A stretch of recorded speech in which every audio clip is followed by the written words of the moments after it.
تو مجھے کوئی نظر نہیں آیا۔ میں نے فوراً کمرے سے باہر نکل کر دیکھا تو سارے گھر میں مجھے کوئی نظر نہیں آیا۔ میں بہت زیادہ پریشان ہو رہی تھی کہ سب لوگ مجھے اکیلا چھوڑ کر کہاں چلے گئے ہیں۔ مجھے اپنی نند پر شک ہونے لگا کیونکہ میری نند کے کمرے سے آوازیں آ رہی تھی۔ میری نیند مکمل طور پر اٹھ چکی تھی۔ مجھے میری نیند کا شربت پلانا بہت زیادہ مشکوک لگ رہا تھا۔ میں اپنی نند کے بارے میں ہی سوچ رہی تھی۔ میں اب صبح ہونے کا انتظار کر رہی تھی۔ جیسے ہی صبح ہوئی میں یہ دیکھ کر پریشان ہو گئی کیونکہ میرا شوہر میری نند کے کمرے سے باہر نکل رہا تھا۔ میری پریشانی بڑھتی جا رہی تھی۔ میں نے اپنے شوہر کو مخاطب کیا اور اس سے پوچھا کہ آپ میرے کمرے میں کیوں نہیں آئے؟ میرا شوہر مجھ سے کہنے لگا میری بہن کی طبیعت ٹھیک نہیں تھی، اس لیے میں اسی کے کمرے میں رک گیا تھا۔ میں نے ایک دفعہ پھر سے اپنے شوہر کی باتوں پر یقین کر لیا تھا۔ اس دن کے بعد سے میری ساس بھی مجھ سے نظریں چرانے لگی۔ شاید میری ساس بھی مجھ سے کچھ چھپا رہی تھی۔ پتہ نہیں کیوں مجھے ایسے لگ رہا تھا جیسے سب گھر والے میرے ساتھ کوئی کھیل کھیل رہے ہیں۔ معمول کے مطابق دن گزرتے جا رہے تھے۔ میرے شوہر کا رویہ بھی مجھ سے بہت زیادہ بدلتا جا رہا تھا۔ اب میرا شوہر اکثر دیر کو واپس گھر آیا کرتا تھا۔ ادھر میری نیند میرے کمرے میں سونے لگی۔ میں اپنی نند سے بہت زیادہ تنگ آ چکی تھی۔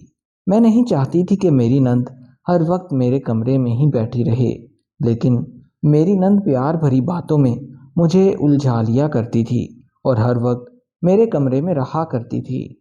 میری نند میری بہت زیادہ خدمتیں کرنے لگی تھی۔ رات ہوتے ہی میرے لیے دودھ کا ایک گلاس لے آیا کرتی تھی۔ جیسے ہی میں دودھ پیتی مجھے گہری نیند آ جایا کرتی تھی۔ دودھ پینے کے بعد مجھے بالکل ہوش نہیں رہتا تھا۔ ادھر میرا شوہر اب کئی دن بعد گھر واپس آیا کرتا تھا۔ میں ان سب باتوں کی وجہ سے بہت زیادہ پریشان ہو رہی تھی۔ ایک روز جیسے ہی میری نند میرے لیے دودھ کا گلاس لے کر آئی، میں نے وہ دودھ کا گلاس گرا دیا۔ میری نند نے سمجھا کہ شاید میں وہ دودھ کا گلاس پی چکی ہوں۔ اس کے بعد میں نے سونے کی ایکٹنگ کرنا شروع کر دی۔ جب میری نند کو یہ لگا کہ میں سو چکی ہوں تو وہ کسی لڑکے کو فون کرنے لگی۔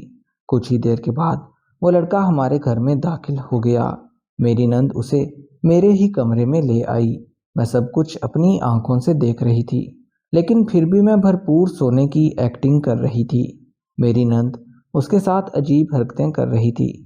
مجھے سمجھ آ چکا تھا کہ میری نند مجھے دودھ میں نیند کی دوا ڈال کر دیا کرتی تھی۔ میں نے بھی یہ فیصلہ کر لیا تھا کہ میں آج اپنی نند کو رنگے ہاتھوں پکڑوں گی۔ میں جلدی سے اٹھ کر بیٹھ گئی۔ میری نند مجھے اٹھتے ہوئے دیکھ کر حیران رہ گئی۔ میں نے اپنی ساس کو آوازیں دینا شروع کر دی۔ میں نے کمرے میں شور مچا دیا۔ جب میری نند نے دیکھا کہ آج وہ رنگے ہاتھوں پکڑی گئی ہے تو اس نے الٹا الزام مجھ پر لگانا شروع کر دیا۔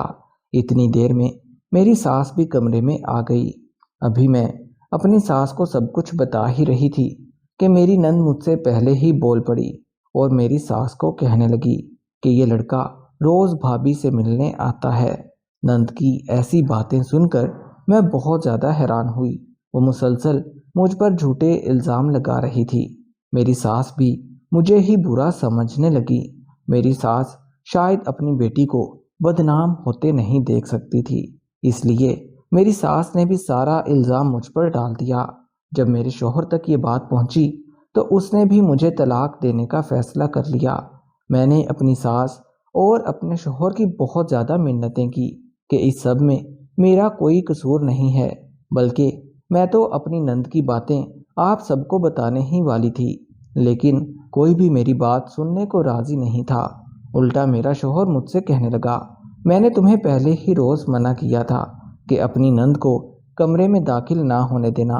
اگر تم اتنی ہی اچھی تھی تو میری باتوں پر عمل کر لیتی۔ میرا شوہر بھی میری کوئی بات نہیں سن رہا تھا۔ میری آنکھوں میں مسلسل آنسو آ رہے تھے۔ میرا شوہر بھی مجھے بہت زیادہ برا سمجھ رہا تھا۔ میری ساس نے اسی وقت مجھے گھر سے باہر نکال دیا۔ میں اب اپنی ماں کے گھر واپس آ گئی، لیکن میں اپنی ماں کو کیا بتاتی کہ میرے ساتھ کیا واقعہ پیش آیا ہے، اس لیے میں کئی دن تک چپ رہی۔